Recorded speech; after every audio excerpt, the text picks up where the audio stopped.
अर्हन्तो भगवन्त इन्द्रमहिता सिद्धाश्च सिद्धिस्थिता आचार्य जिन शासनो नतिकरा पूज्या उपाध्यायका श्री सिद्धांत सुपाठका मुनिवरा रत्नत्रयाराधका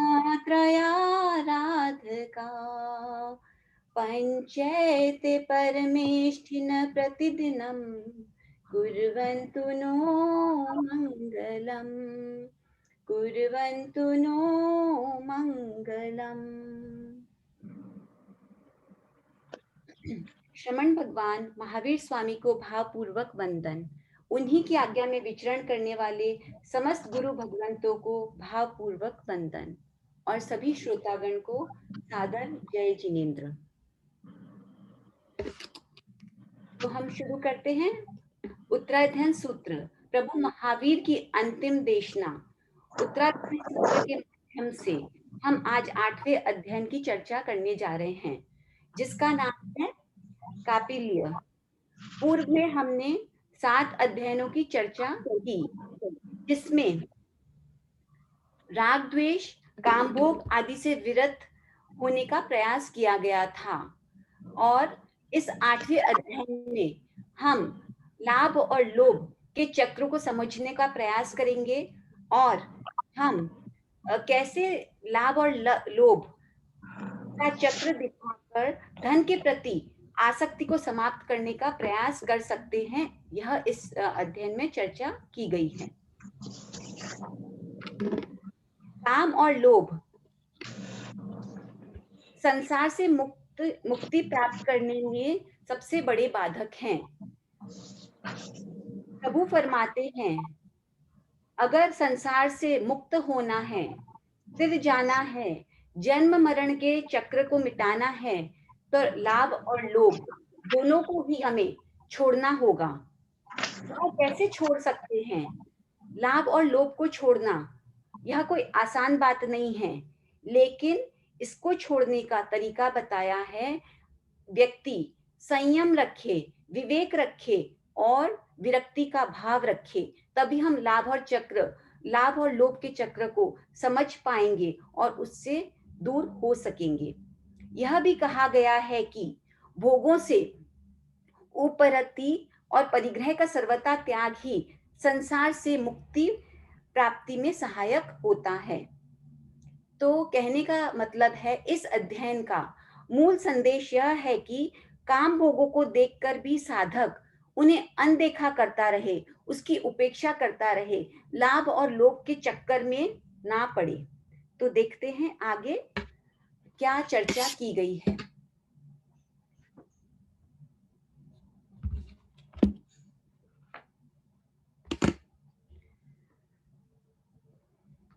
आठवें अध्ययन का नाम है कापिल्य।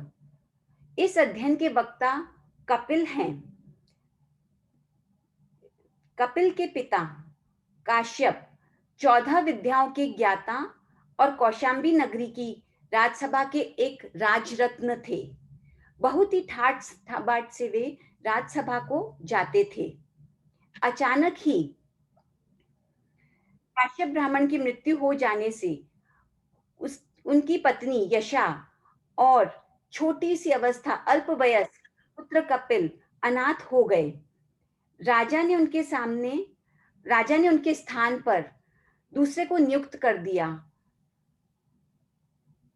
क्योंकि वह काश्यप ब्राह्मण की मृत्यु हो चुकी थी, इसलिए राजा ने उनके स्थान पर दूसरे को नियुक्त कर दिया। क्योंकि दूसरे को इसलिए नियुक्त करना पड़ा क्योंकि कपिल की उम्र बहुत छोटी थी, वह अपने पिता का स्थान नहीं ले सकते थे, इसलिए राजा ने उनके स्थान पर दूसरे एक ब्राह्मण को नियुक्त कर दिया। अब वह ब्राह्मण बहुत ठाट बाट से राजसभा में जाने लगा। उस नए राजपंडित को देखकर यशा की आंखों में आंसू आ गए। सुनिएगा, जब नया राजपुरोहित नियुक्त किया गया तो उसको देखकर यशा के आंखों में आंसू आ गए। माँ की आंखों में आंसू देखकर कपिल पूछते हैं, माँ, आपकी आंखों में आंसू क्यों हैं? क्या कारण हो गया? तो माँ पुत्र से कहती है, बेटे, जिस समय तुम्हारे पिता का स्वर्गवास हुआ, उस समय तुम्हारी उम्र बहुत छोटी थी। यदि इसलिए तुम्हें नियुक्त नहीं किया गया, नहीं तो आज इस स्थान पर तुम होते। यदि विद्या पढ़कर तुम विद्वान बन जाओ तो पिता का पद तुम्हें मिल सकता है। माँ की ऐसी बात सुनकर कपिल ने अपनी माँ के सामने विद्या प्राप्त करने की इच्छा प्रकट की।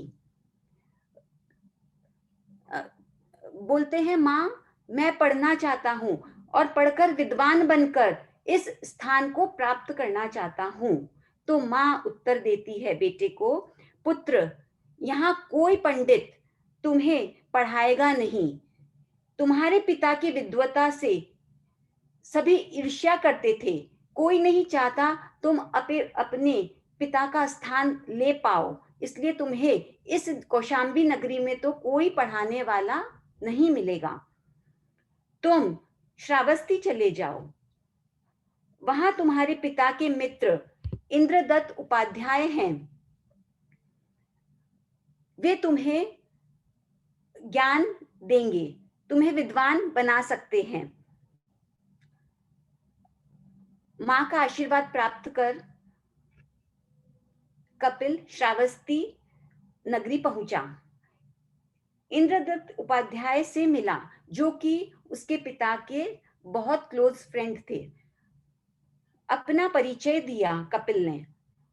इंद्रदत्त ने कपिल को पढ़ाने का आश्वासन दिया और उसके भोजन तथा रहने की व्यवस्था नगर के धनी श्रेष्ठी शालीभद्र के यहाँ कर दी। वह कौशाम्बी नगरी छोड़कर श्रावस्ती नगरी पहुंच गया।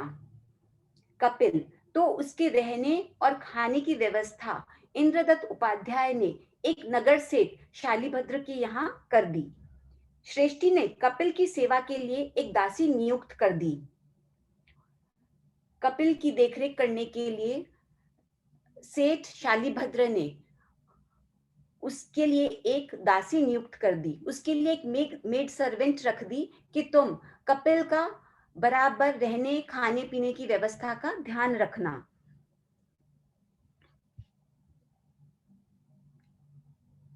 अब कपिल दिन भर इंद्रदत्त उपाध्याय के यहाँ रहकर अध्ययन करता और शाम को श्रेष्ठी शालीभद्र के यहाँ जाता, वहीं विश्राम करता।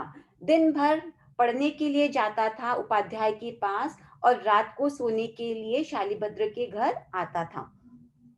दासी और कपिल दोनों यंग थे और दोनों ही बहुत सुंदर भी थे, हंसमुख थे, परस्पर आकर्षित हो गए। दोनों एक दूसरे के लिए अट्रैक्ट हो गए। दोनों एक दूसरे से अट्रैक्ट हो गए। दासी कपिल के प्रति समर्पित हो गई। वह उसका खूब ध्यान रखती, उसकी बराबर सेवा करती, किंतु दोनों ही धनहीन थे। दोनों के पास पैसा नहीं था। दासी तो दासी ही थी। कपिल भी अध्ययन के लिए आया था, दूसरों की दया पर निर्भर था, अतः दोनों धन होने का दोनों के पास ही कोई प्रश्न नहीं था। एक बार श्रावस्ती नगरी में कोई विशाल जन महोत्सव होने वाला था। दासी की इच्छा भी उसमें सम्मिलित होने की थी, लेकिन महोत्सव के योग्य उनके पास वस्त्र नहीं थे। दासी ने अपनी इच्छा कपिल के समक्ष प्रकट की तो अपनी धनहीनता के कारण वह उदास हो गया, क्योंकि कपिल अच्छे धन को उपलब्ध कराने में समर्थ नहीं था, क्योंकि उसके पास पैसा ही नहीं था। ऐसी बात दासी की सुनकर अच्छे वस्त्र को पाने के लिए जब उसने इच्छा प्रकट की और वह उपलब्ध नहीं करा सका तो वह उदास हो गया। इस बात पर दासी ने कपिल को एक उपाय बताया कि नगर में एक धन कुबेर श्रेष्ठी है, प्रातः जो ब्राह्मण उसे सर्वप्रथम आशीर्वाद देता है, उसे वह 2 मासा सोना देता है। तुम वहीं पर चले जाओ। अगर वहां चले जाओगे तो धन प्राप्त होगा, और धन प्राप्त होने से हमारी इच्छा की पूर्ति भी हो जाएगी। दासी की यह बात कपिल को जच गई। उसने आव देखा न ताव देखा, दूसरा कोई ब्राह्मण आशीर्वाद देने सेठ के पास पहले न पहुंच जाए, ऐसा सोचकर उसने सूर्योदय भी नहीं होने दिया, और आधी रात को ही वह नींद से उठकर चल दिया। राजसेवकों ने उसे रास्ते में चोर समझकर पकड़ लिया कि इतनी अर्धरात्रि को कौन नगर में निकला है और नगर में खुलेआम घूम रहा है। ऐसा उसे चोर समझकर राजसेवकों ने पकड़ लिया और राजा के सामने पेश कर दिया।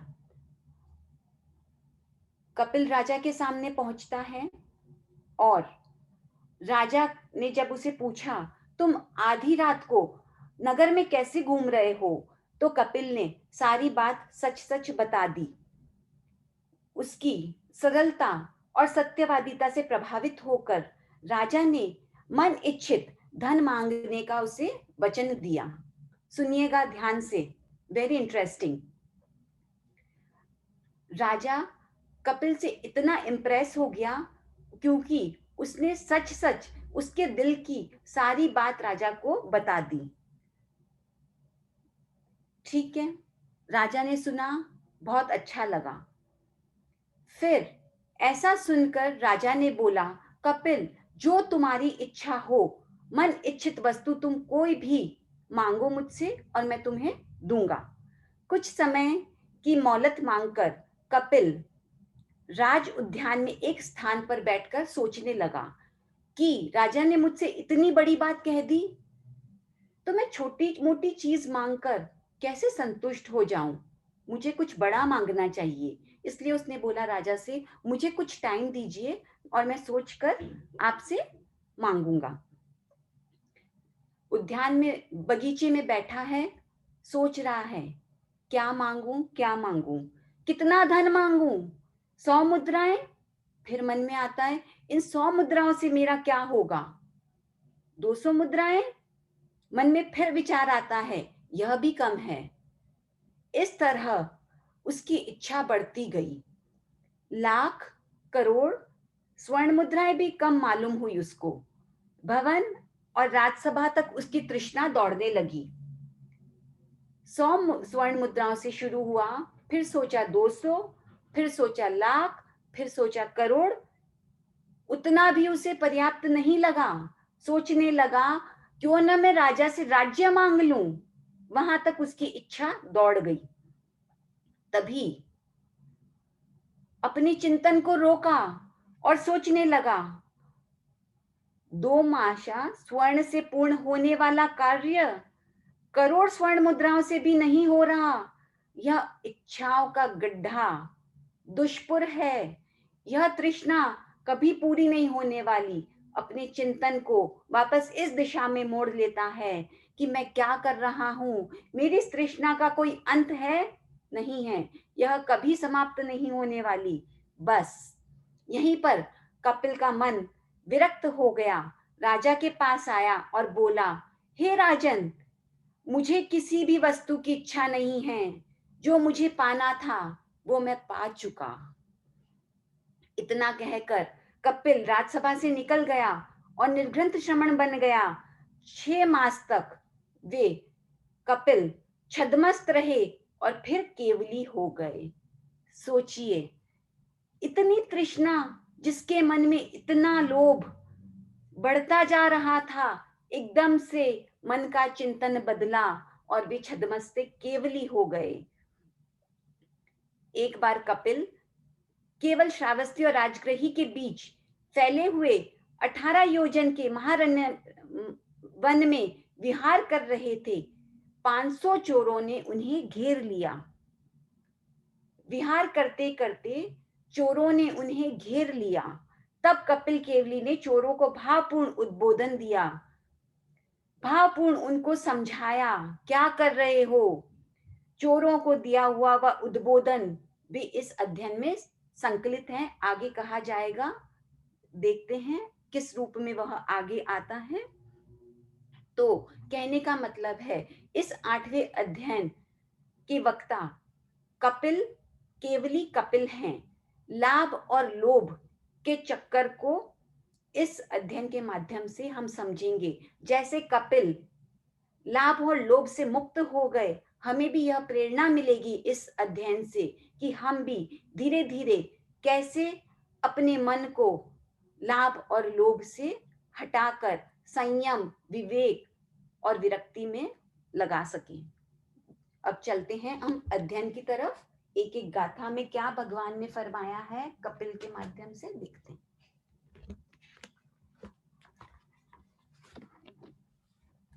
मोस्टली सबके पास यह बुक होगी, पेज नंबर 67। एक जिज्ञासु ने पूछा, अस्थिर, अशाश्वत और प्रचुर दुख वाले इस संसार में कौन सा वह कर्म है जिससे मैं दुर्गति में न जाऊं? ऐसा मैं क्या करूं कि मैं इस अशाश्वत, जो यह परमानेंट नहीं है, और जो दुख इस संसार में भरे हैं, उनसे मैं कैसे मुक्त हो सकता हूं? तो इसका आंसर आता है, माता पिता आदि पूर्व संयोग को और सास ससुर आदि पश्चात संयोग को छोड़कर किसी भी वस्तु में स्नेह नहीं करे। स्नेह करने वाले पुत्र, स्त्री आदि में सभी से स्नेह न रखता हुआ साधु निरतिचार चारित्र वाला होकर शारीरिक और मानसिक संताप आदि तथा दुर्गति गमन आदि से छूट जाता है।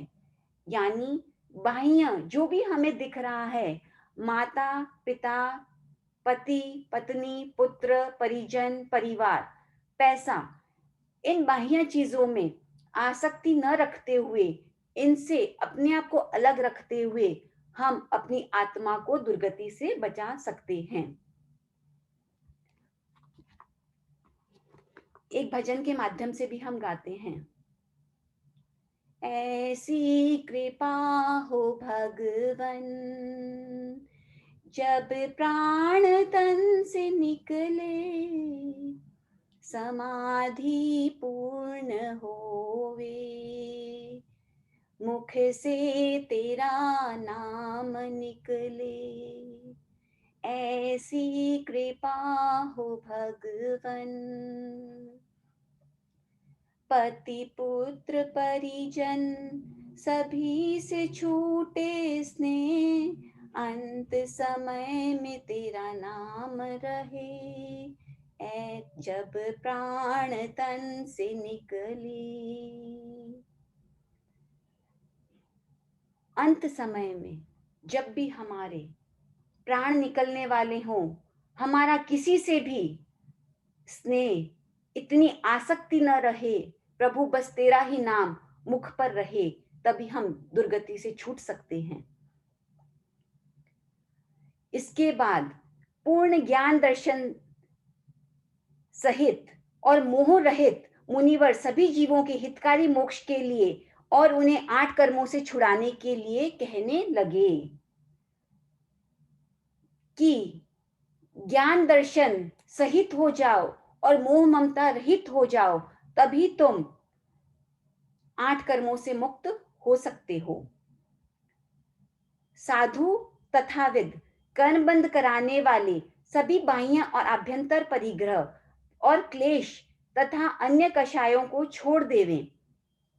ऐसा करने वाला 6 काया का रक्ष मुनि सभी मनोज्ञ शब्दादि विषय समूह में कटुक फल देखता हुआ उनमें लिप्त नहीं होता। जो भी ज्ञानी होते हैं वे बाह्य और आभ्यंतर परिग्रह, क्लेश तथा अन्य कषायों को छोड़ देते हैं। ऐसा करने वाला 6 काय जीव का रक्षक मुनि सभी मनोज्ञ शब्दादि विषय, पांचों इंद्रियों के जो भी विषय हैं, श्रोतेंद्रिय, चक्षुइंद्रिय, घ्राणेन्द्रिय, रसनेन्द्रिय, स्पर्शनेन्द्रिय, सभी के विषयों को छोड़कर, उसको उसमें अनासक्त होकर, उसमें कटुक फल देखकर उनमें लिप्त नहीं होता है। कहा जाता है जो भी 6 काय जीवों की बहुत अधिक विराधना करते हैं। 6 काय कौन से जीव? पृथ्वी काय, अप काय, देव काय, वायु काय, वनस्पति काय, त्रस काय की जो बहुत विराधना करता है, हिंसा करता है और हिंसा करके खुश होते हैं, उन्हें अगले भाव में कमजोर स्पर्श इंद्रिय मिलती है, कमजोर काय बल प्राण, श्वासोश्वास बल प्राण और कमजोर आयुष बल प्राण मिलता है। इसलिए हमें विराधना करते समय बहुत ज्यादा मोह वासना में आसक्त जब हम हो जाएं, तो अपने मन को तुरंत वहां से हटाने का प्रयास करना चाहिए। जैसे मांस रसलोलुप प्राणियों के लिए अत्यंत गृद्धि एवं दोष का कारण है। जो भी रसलोलुप प्राणी होते हैं, जो खाने के बहुत शौकीन होते हैं, जो बहुत रस लेकर आहार करते हैं, वह दोष का कारण बताया गया है। उसी प्रकार आत्मा को दूषित करने वाले अत्यंत गृद्धि के रूप में शब्दादि विषयों में फंसा हुआ, एकांत हितकारी, मोक्ष के विषय में विपरीत बुद्धि रखने वाला, धर्म में आलस करने वाला और मोह से व्याकुल चित्त वाला अज्ञानी जीव श्लेषम में लिपटी मक्खी के समान संसार में फंस जाता है। कितना सुंदर उदाहरण दिया गया है कि एक मक्खी, श्लेषम बोले तो बलगम में अगर फंस जाए तो वह उस बलगम में लिपट जाती है, उससे उसका निकलना मक्खी का बहुत दुष्कर होता है। वैसे ही संसार में जो प्राणी विषय वासना, मोह में, राग द्वेष में फंस गए, उनका उससे निकलना बहुत एक मक्खी की तरह मुश्किल होता है। इन काम भोगों का परित्याग करना बड़ा कठिन है। यह कोई आसान बात नहीं है कि हम इन काम भोगों से बहुत आसानी से विरक्त हो सकते हैं। इसके लिए प्रयास करना पड़ता है, प्रैक्टिस करनी पड़ती है और अपनी विवेक बुद्धि को जगाए रखना पड़ता है। अधीर पुरुषों से ये सहज ही नहीं छोड़े जा सकते, किंतु जो सुंदर व्रत वाले साधु हैं, वे कठिनता से पार किए जा सकने वाले इन विषयों के समूह को व्यापारियों के समान पार कर जाते हैं। अर्थात जैसे व्यापारी लोग जहाज आदि साधनों द्वारा विषय रूप समुद्र से पार हो जाते हैं। जैसे व्यापारी का जो सामान होता है, वह जहाज के माध्यम से एक स्थान से दूसरे स्थान पर आसानी से लाया जा सकता है। वैसे ही जो भी साधक होते हैं, वे अपनी इंद्रियों का निग्रह करके, कंट्रोल करके अपने आप को, वे इस कठिन मोह वासना का भी त्याग कर कर उससे पार हो जाते हैं। हम साधु हैं इस प्रकार कहते हुए और प्राणी वध को नहीं जानते हुए, अर्थात कौन प्राणी है, उनके कौन से प्राण हैं, किस प्रकार उनकी हिंसा होती है, यह नहीं जानते हुए और इसी प्रकार प्राणी हिंसा का त्याग नहीं करते हुए मृग के समान अज्ञानी मंद बुद्धि वाले कई बाल जीव अपनी पापकारी दृष्टि से नरक में जाते हैं।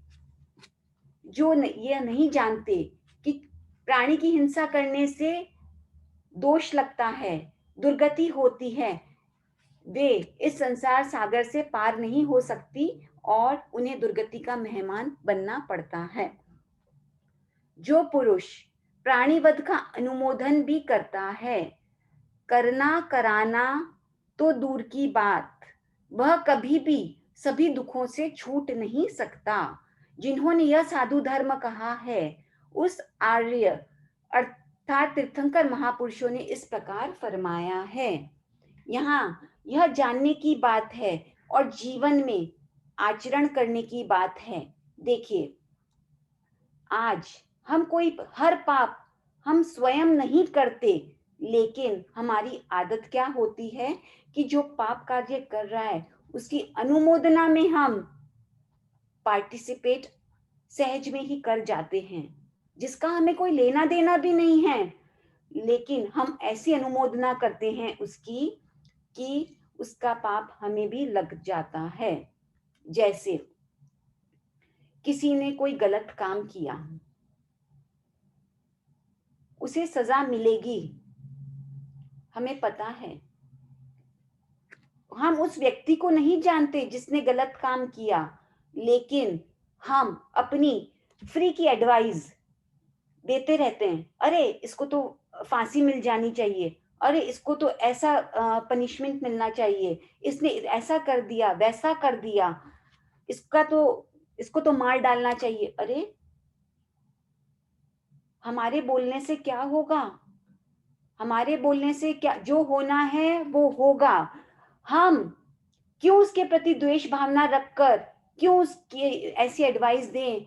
यह सोचें सभी का मंगल हो, भगवान उसको सद्बुद्धि दे, आगे से कभी ऐसी गलती ना करे। लेकिन उसके लिए हम ऐसे ऐसे वर्ड्स बोल जाते हैं जिसका हमें कोई प्रयोजन नहीं होता और अनावश्यक कर्म बंधन कर बैठते हैं।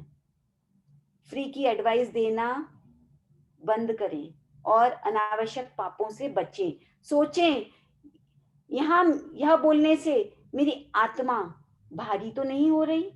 जहां मेरा कोई लेना देना नहीं, मुझसे कोई पूछ नहीं रहा, और मैं घर बैठे फालतू की एडवाइस दिए जा रहा हूँ, फालतू के वर्ड्स बोले जा रहा हूँ।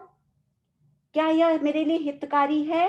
क्या यह मेरी आत्मा को ऊपर उठाने वाली है या नीचे गिराने वाली है? कुछ भी होता है, कोई हमसे पूछता तक नहीं है, लेकिन हम एडवाइस देने बैठ जाते हैं। विचार करें, मेरे हित में है या नहीं है? मुझे ऐसा बोलना चाहिए, इसका कोई फायदा है या नहीं है? तो भगवान कह रहे हैं, चाहे आपने प्राणी वध नहीं किया, लेकिन अगर उसकी अनुमोदना भी कर दी, किसी ने किसी का मर्डर किया, आपने कहा बहुत अच्छा हुआ, उसका तो मर्डर होना ही चाहिए था। अरे भाई, आपको क्या अधिकार है ऐसा बोलने का? अगर ऐसा बोलते हैं तो भगवान कहते हैं आप बहुत सारे कर्मों का बंधन कर रहे हैं, जिसका चुकारा सिर्फ बोलने के लिए आपको करना पड़ेगा। पहले सोचें फिर बोलें, पहले विचारें फिर बोलें। जो पुरुष प्राणियों की हिंसा नहीं करता, वह 6 काय का रक्षक, 5 समिति का धारक कहा जाता है, जो कि हमारे गुरु भगवंत हैं। वे एक इंद्रिय से लेके पंचेंद्रिय कोई भी जीव हो, उन्हें मारते नहीं, मरवाते नहीं और उसकी अनुमोदना भी नहीं करते। ऐसे कौन? जो 5 समिति और 3 गुप्ती का पालन करते हैं, वे हमारे हैं गुरु भगवंत। इसके बाद उससे उससे ऊंचे स्थान से जल के समान पाप कर्म निकल जाता है। अर्थात जैसे ऊंची ढाल भूमि पर पानी नहीं ठहरता और बहकर चला जाता है, उसी प्रकार 6 काय के रक्षक समिति गुप्ति युक्ति मुनि से भी पाप कर्म अलग हो जाता है। जैसे कि अगर स्लोप पर, ढलान पर पानी डाला जाए तो क्या वह टिकता है? वहां पानी नहीं ठहर सकता। ठीक वैसे ही हमारे गुरु भगवान 5 समिति 3 गुप्ती का पालन करते हुए पाप कर्म उनसे अलग हो जाते हैं। जगत में रहे हुए उन त्रस नाम कर्म उदय वाले स्थावर प्राणियों की मन वचन और काया से हिंसा का आरंभ नहीं करे, इसी प्रकार दूसरों से भी हिंसा का आरंभ न करावे और करते हुए भी उसे भला न समझे। मुनि के लिए, साधु के लिए क्या कहा गया है कि 6 काय जीवों की वे हिंसा करे नहीं, करवाए नहीं और करने वाले का अनुमोदन भी ना करें। यही रूल कई हद तक हम पर भी लागू होता है।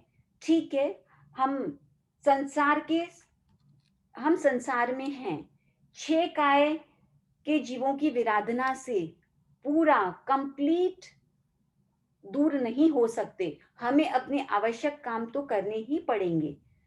6 काय जीवों की विराधना हमसे होगी, लेकिन जितनी आवश्यकता है उतना करें, अनावश्यक न करें, नहीं दूसरों से करवाएं और करने वाले की अनुमोदना तो बिल्कुल भी ना करें। हमारा कोई लेना देना नहीं है। कोई खाना बनाता है, खाना कैसे बनता है? आरंभ से बनता है, हिंसा से बनता है, बनाने का पाप लगा। हमें तो हमारे लिए अपने लिए बनाना ही पड़ेगा। फिर हम उसकी किसी ने बनाया, हमने खाया, उसकी खूब अनुमोदना कर दी। क्या यह हमें तिराएगा? सामने वाले ने कितने जीवों की हिंसा करी, तब जाकर वह सरस आहार तैयार हुआ। हमने उसे खाया। उन जीवों की तो विराधना, उन जीवों को तो सजा, और हमारे खाने का मजा क्या हमें सुगति में ले जाएगा? जो भी खा रहे हैं संभाव से खा लें। सामने वाले की खाने की इतनी प्रशंसा न करें कि उसके मन में यह भाव आए कि अगली बार मैं और अच्छा अच्छा खाना और जमीकंद सुधारूं, छेदन करूं, उसका भेदन करूं और खूब अच्छा अच्छा बनाऊं और खिलाऊं। उसमें भी हम उस निमित्त में कारण बनते हैं उस विराधना के। बहुत प्रशंसा की, उसने कितने जीवों की हिंसा करी। एक आलू में, एक प्याज में अनंत जीवों का वास है। एक आलू, एक प्याज, एक जमीकंद के टुकड़े में। इवन सुई की नोक में बताते हैं भगवान, अनंत जीव रहे हुए हैं। अनंत अनंत। तो सोचिए, एक पूरे आलू और एक पूरे प्याज में कितने जीव रहे हुए होंगे। कितनी उन जीवों की विराधना, कितनी उन जीवों को दर्द होता होगा जब उनका छेदन भेदन करते हैं। विचार करें, अगर हमें हमारे शरीर का कोई छेदन वेदन करे, हमें कितना दुख लगेगा, कितना दुख होएगा, हमें कितनी वेदना होएगी। तो कोई भी आहार बनाए, उसकी विराधना कितनी करी उसने, और फिर हम उसकी प्रशंसा करें। सोचिए, हम उसकी कितनी अनुमोदना में शामिल हो रहे हैं, कितने पाप कर्मों का बंधन कर रहे हैं। अपनी आत्मा को बचाएं, अपनी आत्मा को बचाएं और हल्का बनाएं कि मैं अनावश्यक पाप क्यों करूं, इसकी जरूरत नहीं है मुझे। फिर आता है, जगत में रहे हुए उन त्रस नाम कर्म उदय वाले स्थावर प्राणियों की मन वचन और काया से हिंसा का आरंभ नहीं करें। इसी प्रकार दूसरों से भी हिंसा का आरंभ न करावे और करते हुए को भला भी न समझें। स्थावर काय के जीव, पृथ्वी काय, अप काय, देव काय, वायु काय, वनस्पति काय, ये होते हैं स्थावर के जीव। इनकी भी विराधना से बचें। साधु उद्गम उत्पादना आदि दोषों से रहित शुद्ध ऐषणा को जानकर उसमें शुद्ध ऐषणा में अपनी आत्मा को स्थापित करे, अर्थात ऐषणा के दोषों को टालकर शुद्ध ऐषणा के आहार से आहार प्राप्त करे। भिक्षा से निर्वाह करने वाला साधु संयम यात्रा का निर्वाह करने के लिए आहार की गवेषणा करे, किंतु रसों में वृद्धि भाव वाला न होवे। जैसा कि हम सब जानते हैं, साधु आहार करता है, भिक्षु आहार लाता है, वह गृहस्थों से लाता है, वह उसकी गवेषणा करता है। हमारे घर आते हैं, सचित अचित का पूछते हैं, सूझता असूझता आहार का गवेषणा करते हैं, फिर आहार लेते हैं। नीरस आहार, ठंडा आहार और पुराने उड़द आदि के बाकले अथवा भूसा, नीरस चने आदि अथवा बोर आदि का चूर्ण गोचरी में आवे तो भी अपने शरीर निर्वाह के लिए साधु उसका सेवन करे। साधु के लिए बताया गया है। साधु के पात्र में चाहे लूखा सूखा उड़द के बाकुले बिना टेस्ट का जो कोई आहार आ जाए, वे उसे संभाव पूर्वक उसका सेवन कर ले। जो स्त्री पुरुष के शुभाशुभ लक्षण बताने वाली लक्षण विद्या का और स्वप्न का और अंग उपांग के स्फुरण का फल बताने वाली अंग विद्या का प्रयोग करते हैं, वे निश्चय ही साधु नहीं कहलाते। इस प्रकार आचार्यों ने फरमाया। यहाँ पर कोई भी साधु जो भी किसी भी संसार की विद्या का उपयोग करते हैं वह गलत है। उपयोग करना, कोई भी विद्या का उपयोग करना, उससे कोई भी चमत्कार बताना, यह साधु के लिए कल्पनीय नहीं है। साधु को ऐसा कोई आचरण नहीं करना चाहिए कि उनकी विद्या से कोई भी हमारे सामने चमत्कार हो जाए। इस जन्म में असंयम, जीवन का नियंत्रण न कर जो समाधि और योग से भ्रष्ट हो जाए, वे कामभोग और रस में आसक्त होकर असुर संबंधी काया में उत्पन्न होते हैं। जो भी संयमित जीवन नहीं जीते, अपनी इंद्रियों पर निग्रह नहीं रखते, वे असुर जाति आदि यानी नरक गति में उत्पन्न होते हैं। वहां असुर निकाय में से निकलकर बहुत विस्तृत संसार में परिभ्रमण करते हैं। अतिशय कर्म लेप से लिप्त हुए उन प्राणियों के लिए सम्यक्त्व की प्राप्ति अत्यंत दुर्लभ हो जाती है। जो एक बार नरक में चले गए, उनका बहुत लंबे समय तक वहां से निकल पाना मुश्किल है। वे संसार चक्र में घूमते ही रहते हैं बहुत लंबे काल तक, और उनके लिए सम्यक्त्व का पाना, सम्यक दर्शन होना बहुत मुश्किल हो जाता है। धन धान्यादि से भरा हुआ परिपूर्ण यह लोक यदि कोई सुरेंद्र आदि एक ही व्यक्ति को दे दे तो उससे भी वह आत्मा संतुष्ट नहीं होता। इस प्रकार इस आत्मा का तृप्त होना अत्यंत ही कठिन है। देखिए, हमने इस अध्ययन में शुरू में ही यह कहा था कि लाभ से लोभ बढ़ता है। वही बात आ गई कि जैसे जैसे लाभ बढ़ता है वैसे वैसे व्यक्ति का लोभ बढ़ता ही जाता है। जैसे कपिल ने 100 स्वर्ण मुद्राओं से अपनी इच्छा को शुरू किया था, कहां तक पहुंच गया वह? 100 मुद्रा, 1000 मुद्रा, लाख, करोड़। अंत में यह इच्छा हुई, इससे भी मेरा क्या होने वाला, क्यों न मैं राजा से राज्य ही मांग लूं। वहां तक इच्छा पहुंच गई। तो लाभ से लोभ बढ़ता है। कोई विरले ही होते हैं कपिल की तरह जो अपने चिंतन को इतना ऊंचा ले जाए। कहां तो राज्य मांग रहे थे और कहां विरक्ति को चले गए। तो लाभ से लोभ बढ़ता है, यह कहा गया है। मन लोभी मन लालची, मन चंचल मन चोर, मन के मते न चालिए, मन पल पल में कहीं और। यह मन कैसा है हमारा? कभी लोभी बन जाता है, कभी लालची बन जाता है, कभी चोर बन जाता है। तरह तरह के ये रूप दिखाता है। लेकिन हमें जिस तरह हम घोड़े को लगाम से काबू में रखते हैं, वैसे ही अपने मन को भी काबू में रखना होगा। जो जो लाभ होता जाता है, 17वीं गाथा, जो जो लाभ होता जाता है त्यों त्यों लोभ बढ़ता ही जाता है। लाभ से लोभ में वृद्धि होती है। कपिल का 2 माशा सोने से होने वाला कार्य लोभवश करोड़ों मोहरों से भी पूरा नहीं हुआ।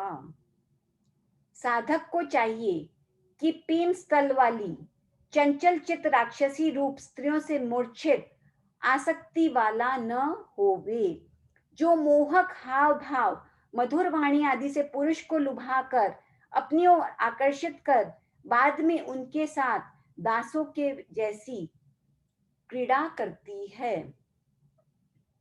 भावार्थ, इसका भाव क्या कहा गया है? जैसे राक्षसी मनुष्य का खून पीकर उसका जीवन हरण कर लेती है। इसी प्रकार चंचल चित्कुलता स्त्रियां भी पुरुष का स्वास्थ्य नष्ट कर देती है और उसे निसत्व कर डालती है।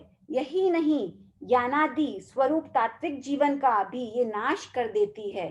कोई कोई स्त्रियां अपने चंगुल में पुरुषों को फंसा लेती है, अपना जीवन तो भ्रष्ट कर ही रही है, सामने वाले पुरुष का भी जीवन का विनाश कर देती हैं।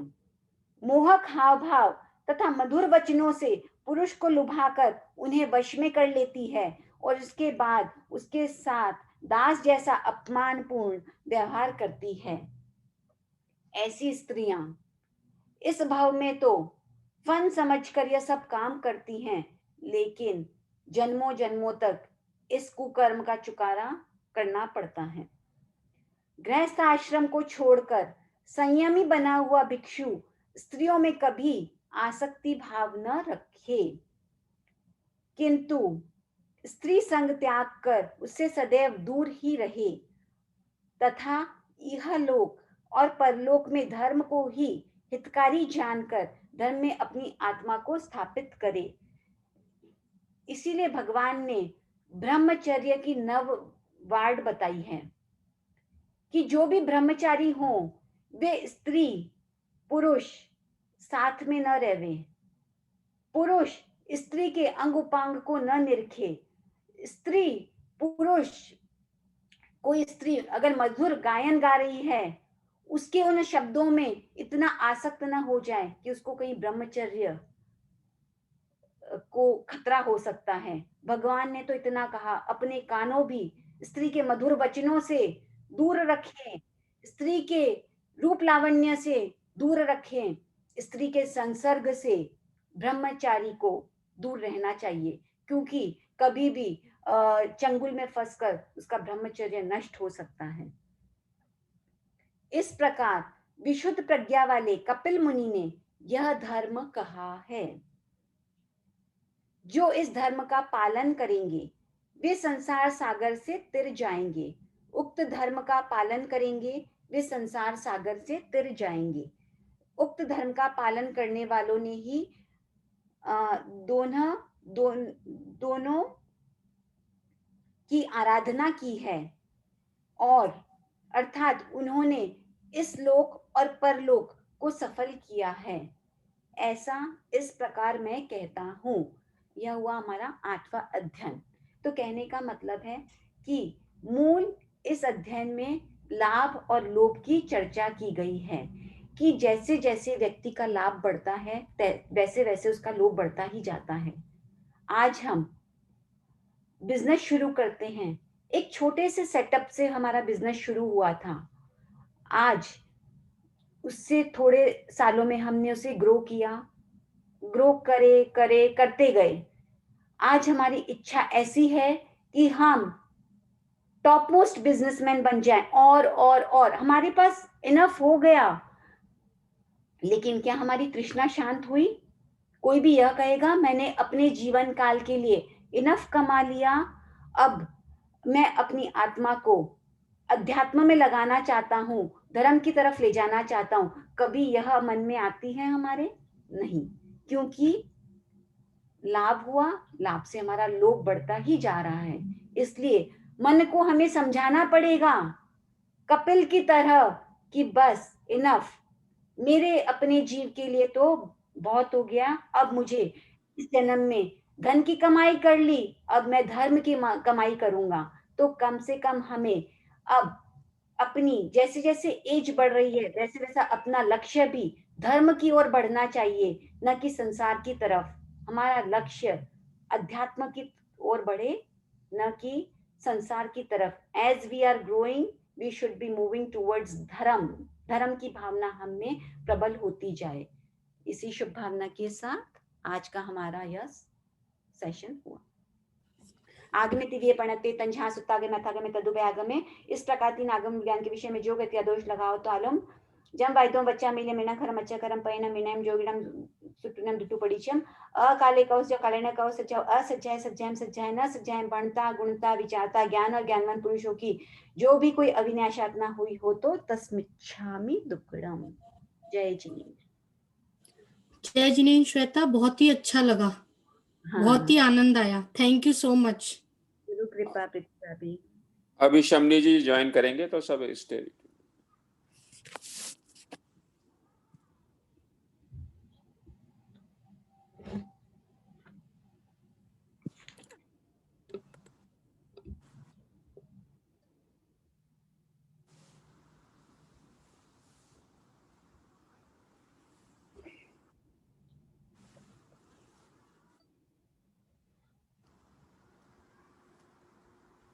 कोई भी भजन ले लें जब तक श्रेष्ठता, कुछ भी करना किसी को।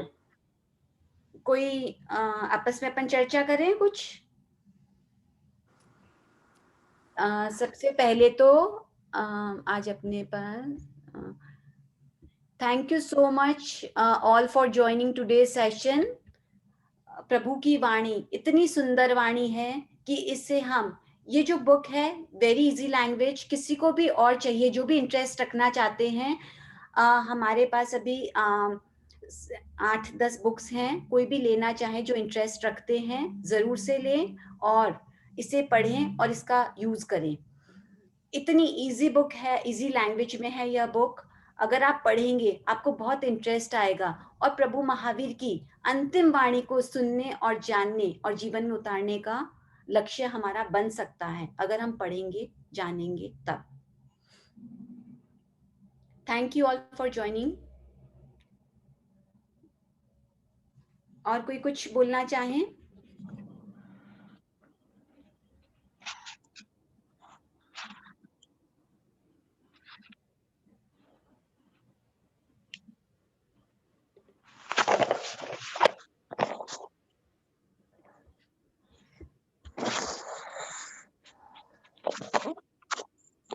भजन ही ले लो। तो जिसने राग द्वेष ले। ओके।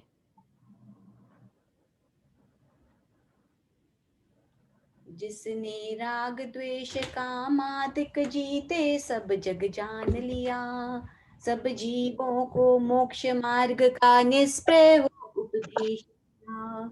बुद्ध वीर जिन हरिहर ब्रह्माया उसको स्वाधीन कहो, भक्ति भाव से प्रेरित हो यह चित्त उसी में लीन रहो। विषयों की आशा नहीं जिनके साम्य भाव धन रखते हैं, निज पर के हित साधन में जो निश दिन तत्पर रहते हैं। स्वार्थ त्याग की कठिन तपस्या बिना खेद जो करते हैं, ऐसे ज्ञानी साधु जगत के दुख समूह को हरते हैं। रहे सदा सत्संग उन्हीं का, ध्यान उन्हीं का नित्य रहे, उनकी जैसी चर्या में यह चित सदा अनुरक्त रहे। नहीं सताऊं किसी जीव को, छूट कभी नहीं कहा करूं, पर धन पुरुष पर न लुभाऊं, संतोषामृत पिया करूं। अहंकार का भाव न रखूं, नहीं किसी पर क्रोध करूं, देख दूसरों की बढ़ती को कभी न ईर्ष्या भाव धरूं। रहे भावना ऐसी मेरी सरल सत्य व्यवहार करूं, बने जहां तक इस जीवन में औरों का उपकार करूं। रहे भावना ऐसी मेरी सरल सत्य व्यवहार करूं, बने जहां तक इस जीवन में औरों का उपकार करूं। मैत्री भाव जगत में मेरा सब जीवों से नित्य रहे, दीन दुखी जीवों पर मेरे करुणा स्रोत बहे। दुर्जन क्रूर कुमार्ग रतों पर शोभ नहीं मुझको आवे, साम्य भाव रखो मुझ पर ऐसी परिणति हो जावे। गुणी जनों को देख हृदय में मेरे प्रेम उमड़ आवे, बने जहाँ तक उनकी सेवा करके यह मन सुख पावे। हो नहीं कृतज्ञ कभी मैं, द्रोह न मेरे और आवे, गुण ग्रहण का भाव रहे निदृष्टि न दोषों पर। कोई बुरा कहो या अच्छा, लक्ष्मी आवे या जावे, लाखों वर्षों तक जीऊं या मृत्यु आज ही आ जावे। अथवा कोई कैसा ही भय या लालच देने आवे, तो भी न्याय मार्ग से मेरा कभी न पद डिगने पावे। होकर सुख में मग्न न फूले, दुख में कभी न घबरावे। पर्वत नदी शमशान भयानक, अटवी से नहीं भय खावे। रहे अडोल कंप निरंतर, यह मन दृढ़तर बन जावे। इष्ट वियोग अनिष्ट योग में सहनशीलता दिखलावे। सुखी रहे सब जीव जगत के, कोई कभी न घबरावे। वैर पाप अभिमान छोड़ जग नित्य नए मंगल गावे। घर घर चर्चा रही धर्म की, दुष्कृत दुष्कर हो जावे। ज्ञान चरित उन्नत कर अपना मनुष्य जन्म फल सब पावे। इति भीति व्यापे नहीं जग में, वृष्टि समय पर हुआ करे। धर्मनिष्ठ होकर राजा भी न्याय प्रजा का किया करे। रोग मरी दुर्भिक्ष न फैले, प्रजा शांति से जिया करे। परम अहिंसा धर्म जगत में फैले, सर्वहित किया करे। फैले प्रेम परस्पर जग में, मोह दूर पर रहा करे। अप्रिय कटुक कठोर शब्द नहीं कोई मुख से कहा करे। बनकर सब युग वीर हृदय से, देशोन्नति रत रहा करे। वस्तु स्वरूप विचार खुशी से, सब निज आनंद में रमा करे। वस्तु स्वरूप विचार खुशी से, सब दुख संकट सहा करे। पंडित जी पधार गए। आप शमनी जी आप पधारिए।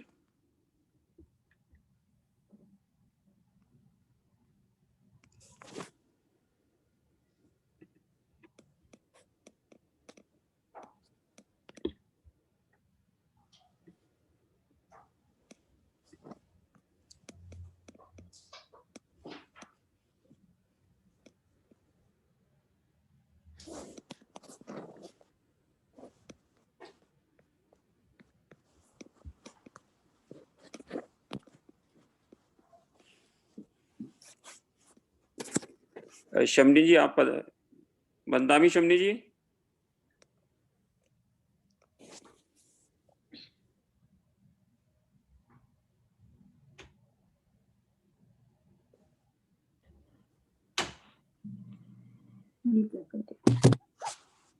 हाँ हेलो।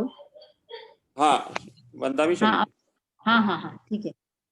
तो मैं बात बता रही थी, दो शब्द है, उदय भाव और क्षक्षम भाव। उदय भाव व्यक्ति का 24 आवर्स चालू रहता है। अच्छा मैं एक बात और बता दूं, ऐसे काफी देर से आप लोग चल रहा है स्वाध्याय, मैं सिर्फ 5 से 7 मिनट बोलने वाली हूँ, तो प्रयास करें सब एक बार बात को जरूर सुन लें और फिर सबको मंगलिक भी सुना देंगे। तो उदय भाव और क्षक्षम भाव, उदय भाव के लिए व्यक्ति को एफर्ट्स करना नहीं पड़ता है। भूख लगी वो खाना खाएगा, नींद आ रही है वो सोएगा, सांसारिक सब चीज उदय भाव है। उदय भाव के लिए व्यक्ति को एफर्ट्स करना नहीं पड़ता है, वो होगा ही होगा।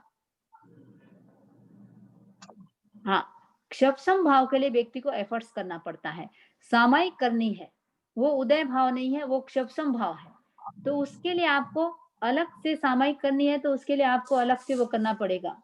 सामायिक करनी है तो एफर्ट्स करना पड़ेगा, स्वाध्याय करना है तो आपको एफर्ट्स करना पड़ेगा।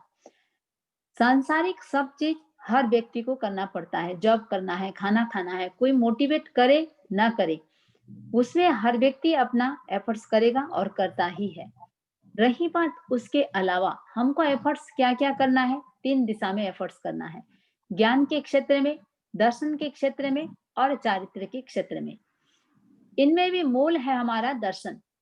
तो दर्शन की शुद्धि हमारी कैसी हो, सम्यक दर्शन को हम पुष्ट कैसे करें, उसके लिए ज्ञान बहुत जरूरी है। अब रही बात, 4 स्थितियां होती है। एक तो होता है, मेरी आवाज आ रही ना आप लोगों को? हाँ हाँ आ रही है। हाँ, 4 स्थितियां बनती है। एक तो होता है कि भाई एक अवसर आता है और हम उसको पकड़ते हैं। दूसरा होता है अवसर को क्रिएट करते हैं।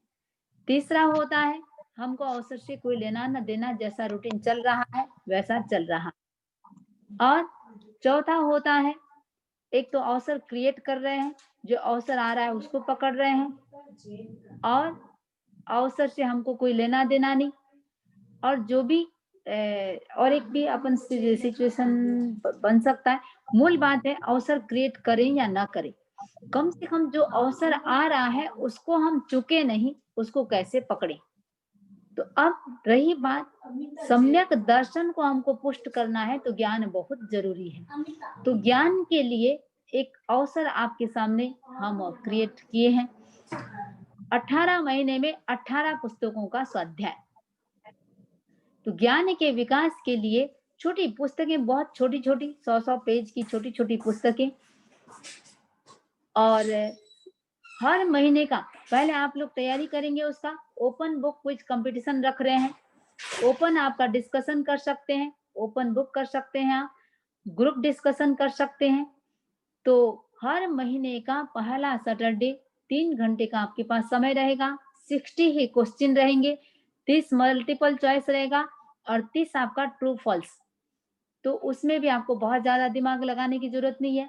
आप सर्च में डाल देंगे ये प्रश्न क्या है, इसका सीधा आपको वही पेज पे ले जाएगा वो गूगल आपको, वो भी समस्या नहीं है। थोड़ा सा नींद की गोली आप बना सकते हैं इसको। रात को सोने से पहले 3 पेज या 4 पेज सिर्फ पढ़ के सोना है। दूसरी बात, ऑडियो बुक आपको उपलब्ध रहेगा। तो ऑडियो बुक उपलब्ध रहेगा तो हर दिन सिर्फ 4 घंटे का ऑडियो, कोई आपको 3 घंटे का ऑडियो भी होगा, कोई 2.5 घंटे का ऑडियो, पूरी बुक का 3 से 4 घंटे का ऑडियो आपको मिल जाएगा। आप ड्राइविंग करते समय, खाना बनाते समय, दूसरा काम करते समय उस ऑडियो बुक का उपयोग कर सकते हैं आप। तो वो शब्द सारे, वो जो भी उस थीम है चैप्टर का, वो क्लियर होता रहेगा। और आगम पे सारी बुक है, आगम के बेस पे, आगम की एक छोटी छोटी सुक्ति पे रहेगा और 2 से 2.5 पेज, एक एक चैप्टर 2 से 2.5 पेज, उसमें भी एक अच्छी सी स्टोरी मिलेगी आपको। भाषा इतना सरल कि आपको पढ़ते, यदि आपका हिंदी आपका स्ट्रांग नहीं भी है, वो भाषा इतना सरल कि आपको पढ़ते ही ऐसा लगेगा कि अरे मेरे को तो इतना सरल इंग्लिश तो मैंने आज तक बुक पढ़ी नहीं है। तो ये 18 बुक का 18 महीने का एक छोटा सा उपक्रम स्टार्ट कर रहे हैं। हर महीने का पहला सैटरडे जनवरी 2 को स्टार्ट होगा। एक बुक का दूसरे के साथ कोई लिंक नहीं। किसी को इच्छा हो कि मैं एक बुक का एग्जाम दूं तो भी दे सकते हैं, किसी को इच्छा हो कि मैं 18 के 18 का दूं तो भी दे सकते हैं, किसी को ये इच्छा हो मुझे पढ़ने को समय नहीं है लेकिन मैं एग्जाम दे सकता हूं, तो 3 घंटे में बिना पढ़े आप सिर्फ एग्जाम के 3 घंटे में भी आप उस 60 प्रश्न का उत्तर भी आप दे सकते हैं। उस 3 घंटे में आपको भी अच्छी स्वाध्याय हो जाएगी। तो ये एक इसमें आपको ई बुक, ऑडियो बुक, ये सारा उपलब्ध होगा। इसमें आप लोग अपनी अपनी बात बताएंगे, सारे को अनम्यूट कर देंगे आप कि कौन कौन इसमें भाग लेना चाहते हैं। दूसरी बात, एक व्हाट्सएप ग्रुप आप लोगों का होगा ही। इस पर्पज से एक अलग से व्हाट्सएप ग्रुप बना सकते हैं, उसमें हमको भी आप ले लो और जो भी इंफॉर्मेशन रहेगा हम आपको उसमें नया अपडेट देते रहेंगे और उसमें लिंक भी दे देंगे, सारा कुछ करेंगे। इसमें आप लोगों को कोई जिज्ञासा हो तो आप करें। और दूसरा जो मैं इंफॉर्मेशन के तौर पे दूसरी जो बात बता रही थी, एक अभी न्यू ईयर के उपलक्ष्य में हम एक प्रोग्राम कर रहे हैं, कल्चरल प्रोग्राम। उसमें आप लोग 3 मिनट का स्किट कर सकते, 3 मिनट रहेगा, जो भी कुछ भेजना चाहेंगे आप वीडियो बना करके आप हमको भेज सकते हैं। तो 3 मिनट का रहेगा, स्किट करें, पोयम करें, गीत करें, डांस करें, जो भी करें, न्यू ईयर के उपलक्ष्य में आपको करना है और वो आप फैमिली के साथ करें, जैसा भी करें उसमें भी आप पार्टिसिपेट करना चाहें तो कर सकते हैं। हाँ, अब आप लोग अपनी किसी को कुछ भी पूछना हो तो आप पूछ सकते हैं। अमिता जी जैन ने व्हाट्सएप ग्रुप बना दिया है हमारे ग्रुप में, तो जिनको भी अगर ऐड होना है तो अमिता जी जैन से कांटेक्ट कर ले। अमिता जी जारजू, अमिता जी आप बोल देंगे कुछ? अच्छा,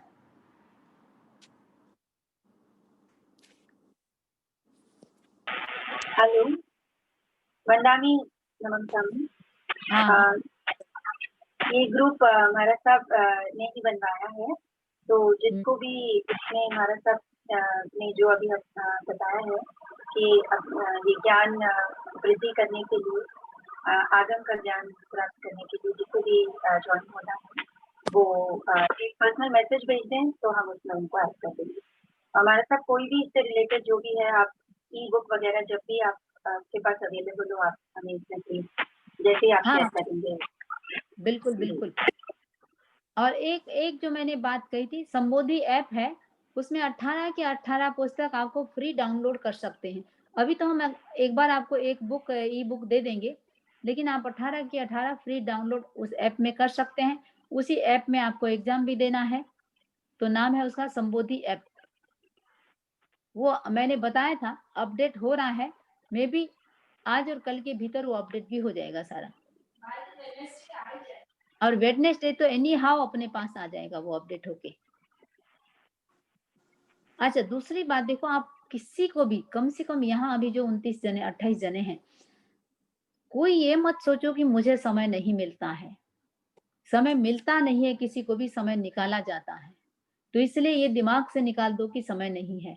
दूसरी बात, ज्ञान भगवान ने कहा है ज्ञान साथ में जाता है।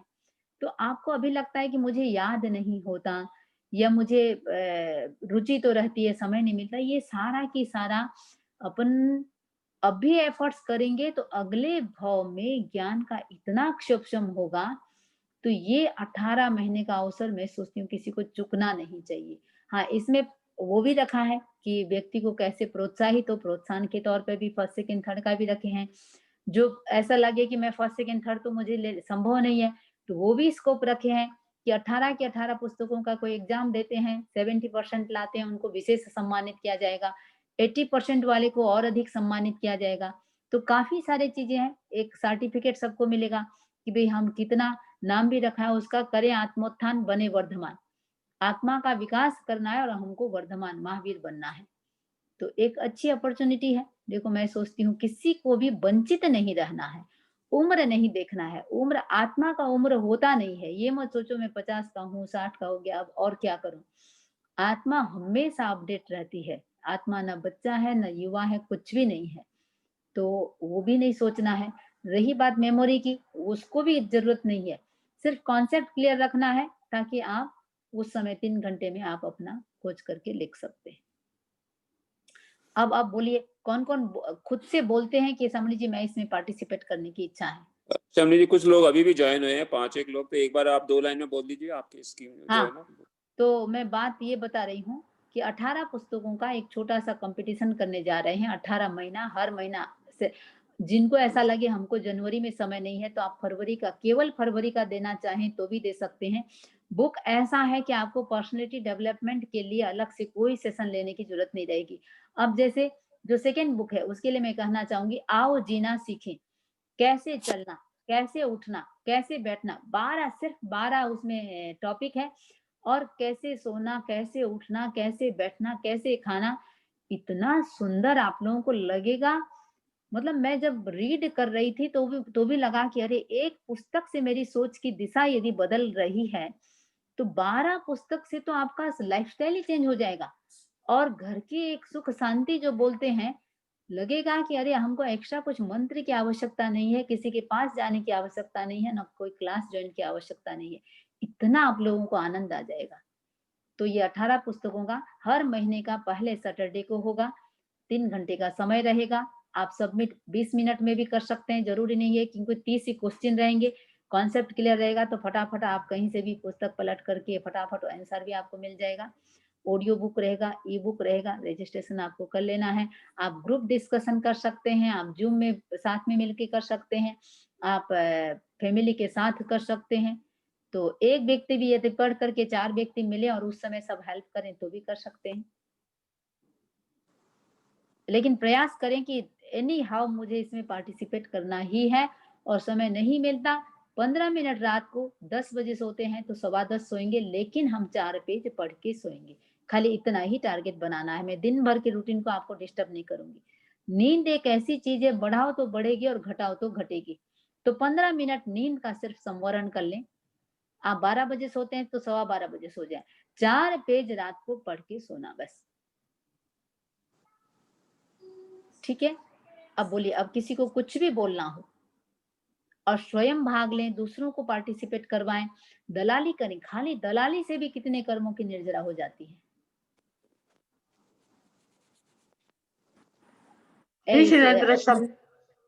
सुनील जी तो भाग ले रहे हैं, विजय राज जी भी विनय जी भी ले रहे हैं, और श्वेता जी कोठारी ये भी ले रहे हैं। श्वेता जी सब रजिस्ट्रेशन किया है? वो अनम्यूट, सब अपने आप को अनम्यूट कर ले। अनम्यूट कर लीजिए प्लीज, अनम्यूट योरसेल्फ। हाँ, अब मैं भी ले रही हूँ महाराज सर। हाँ, तो महाराज सर मैं भी लूंगी। बहुत बढ़िया। ललिता जी ले रहे हैं, मैं भी ले रही हूँ लूंगी महाराज महाराज साहब। साहब। अच्छा बीना जी ले रहे हैं, सुशीला जी हाँ। ले रहे हैं, बहुत सुंदर। शाश्वत वंदन महाराज साहब, मैंने लिया नहीं अभी तक, मेरे को लेना है, तो क्या करना चाहिए? हाँ राजेश जी, हम ये अभी ये हम आपको व्हाट्सएप पे भेज रहे हैं, अमिता जी या मेरे से कांटेक्ट कर ले, सारी इन्फॉर्मेशन व्हाट्सएप पे दे देंगे, ग्रुप बना। ठीक है। ठीक है, जय वंदन। हाँ वंदामी नमः स्वामी शमनी जी। हाँ हाँ हाँ तो शनिवार को ये एग्जाम होगा या क्या होगा इसमें? 3 हाँ, लगभग जैसे मैंने कहा हर बुक का सिर्फ ओनली मंथ का फर्स्ट सैटरडे, जैसे अभी जनवरी 2 को फर्स्ट सैटरडे है, हर सैटरडे को नहीं, जनवरी 2 को सैटरडे। हाँ इसमें आपको मॉक टेस्ट दिया जाएगा, जैसे हाँ एक बार आपको 10 क्वेश्चन दिया जाएगा, जिससे आप लोग कॉन्सेप्ट क्लियर हो जाएगा। अच्छा इस टाइप से आएगा और मुझे ऐसा भरना है। अच्छा ठीक है, वो ज्यादा अच्छा है। हाँ हाँ वो भी दिया जाएगा। टोटल शमनी जी वंदामी, मेरा क्वेश्चन ये है हाँ कि ये गुजराती में नहीं है ना? अच्छा गुजराती में, क्योंकि क्वेश्चन आंसर हिंदी में आएगा, तो अच्छा आपको ये क्लियर रहेगा कि अच्छा इस पेज में ये है, तो वो फटाफट आप कर पाएंगे। ओके, हिंदी में है ना सब? हाँ हिंदी में ही है। ओपन बुक है ना, ये बताइए। हाँ ओपन बुक है, सुन के भी आप काफी कॉन्सेप्ट क्लियर हो जाएगा। ऑडियो है तो गुजराती और हिंदी मतलब है ना, ऑडियो भी है अगर पढ़ना नहीं आता। राइट, मतलब पूरा मंथ आपको पढ़ना है, और जो फर्स्ट सैटरडे है तभी आपकी एग्जाम है, राइट? राइट।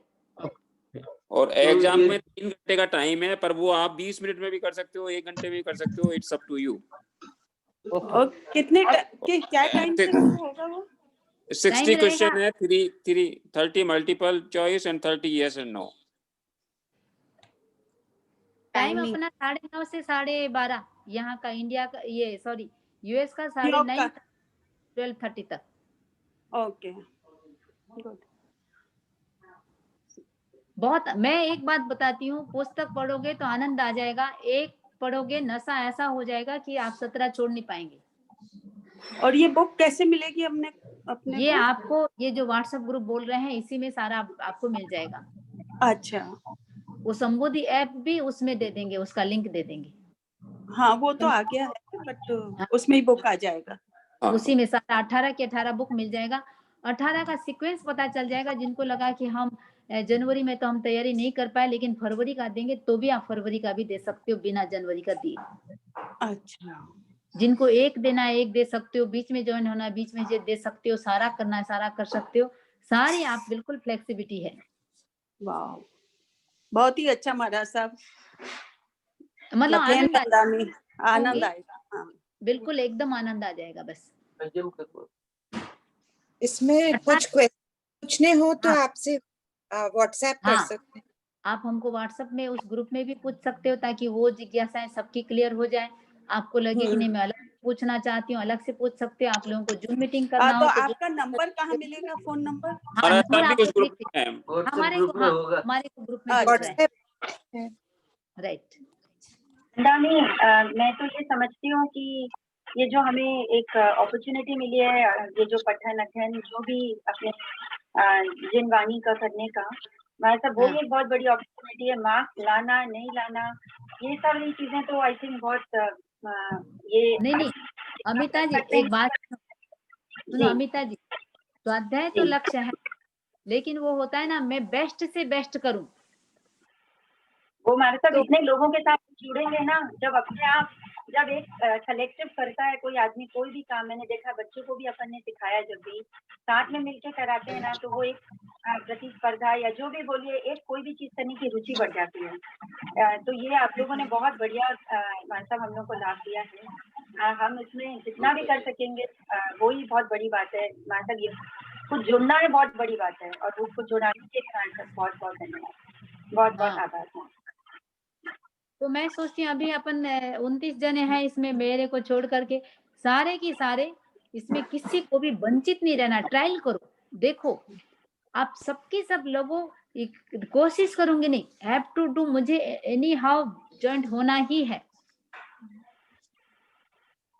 तो फिर आप देखो अच्छा लगेगा। ठीक है चलिए ठीक है महाराज साहब। मंगली सुनाती हूँ, और किसी को कोई भी क्वेरी हो अलग से भी कभी और भी पूछ सकते हैं आप, और ग्रुप में तो पूछ ही सकते हैं। चत्तारी मंगलम अर्हंता मंगलम सिद्धा मंगलम साहु मंगलम केवली पन्नतो धम्मो मंगलम। चत्तारी लोगोत्तमा अर्हंता लोगोत्तमा सिद्धा लोगोत्तमा साहु लोगोत्तमा केवली पन्नतो धम्मो लोगोत्तमो। चत्तारी शरणं पवज्जामि अर्हन्ते शरणं पवज्जामि सिद्धे शरणं पवज्जामि साहु शरणं पवज्जामि केवली पन्नतं धम्मं शरणं पवज्जामि। विघ्नारण मंगलकर्ण स्वाम भिक्षुनो नाम गुणोलक समरण किया सरया चिंत्या काम सरया चिंत्या काम। ओम अरहं। सबको बहुत बहुत साधुवाद और शुभकामना है। सबके भीतर ये प्रेरणा जगे कि हमको भाग लेना है। ठीक है, वंदामी नमस्तामी। वंदनामी महाराज साहब। वंदामी शमी जी। और नामी वंदनामी शमी। महाराज साहब। एक लक्ष्य और दलाली करने का लक्ष्य बना ले कि मुझे एक एक को 4-4 जनों को तैयार करना है और इस ग्रुप में जुड़ाना है और उनको मोटिवेट करना है। ठीक है, हाँ हाँ।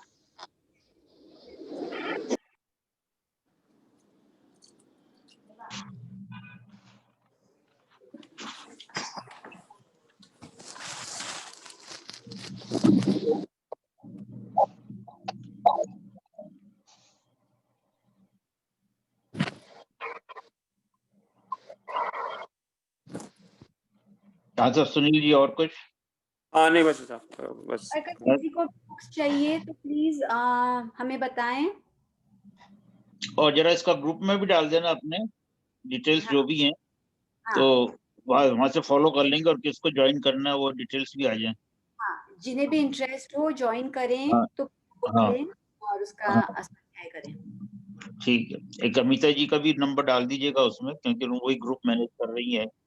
हाँ नहीं तो वो ही डाल रहे हैं वो हाँ, वो तो दो सेपरेट ग्रुप में और अपने ग्रुप में डाल देंगे जिनको भी ज्वाइन करना है। अपने समय ग्रुप में एक इनविटेशन डाल दीजिए उस ग्रुप पर, तो एवरीबॉडी कैन जॉइन डायरेक्टली। या श्योर, ठीक है, ठीक है सर। ओके। जय जिनेंद्र एवरीवन। जय जिनेंद्र।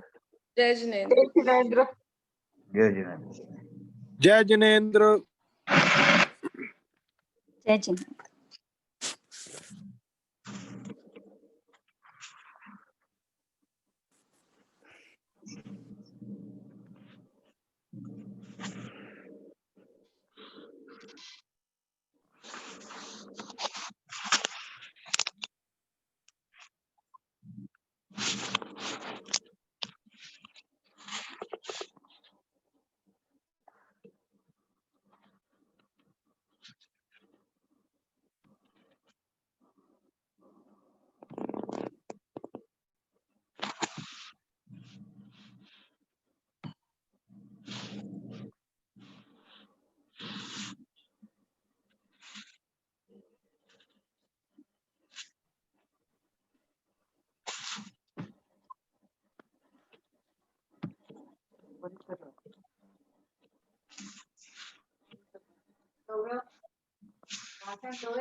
પહેલા બોલી ગયો અડધા કલાકમાં આવું છું. હા, શું કરે છે હમણાં? તો તને એટલે મેં કીધું હતું કે પ્લીઝ સાફ કરીને જા.